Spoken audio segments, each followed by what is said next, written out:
திருத்தணி முருகன் கோவிலில் வள்ளி திருக்கல்யாணம் வெகு விமர்சையாக நடைபெற்றது. முருகப்பெருமானின் 5ஆம் படையான திருத்தணி அருள்மிகு சுப்பிரமணிய சுவாமி திருக்கோவிலில் மாசி பெருவிழா கோலாகலமாக நடைபெற்று வருகிறது.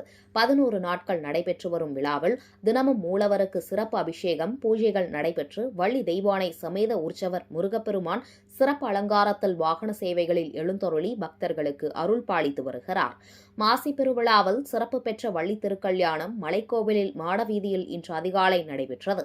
திருக்கல்யாண வைபவத்தையொட்டி இருளர் சமுதாயத்தை சேர்ந்தவர்கள் பட்டு வஸ்திரங்கள், மலர் மாலைகள் உட்பட பூஜை பொருட்களை சீர்வரிசையாக மேளதாளங்கள் முழங்க சரவண பொய்கை திருக்குளத்தில் இருந்து படிகள் வழியாக ஊர்வலமாக கொண்டுவரப்பட்டு சமர்ப்பிக்கப்பட்டது. தொடர்ந்து திருக்கோவில் அர்ச்சகர்கள் முன்னிலையில் வேத மந்திரங்கள் முழங்க வள்ளி முருகப்பெருமான் திருக்கல்யாணம் நடைபெற்றது.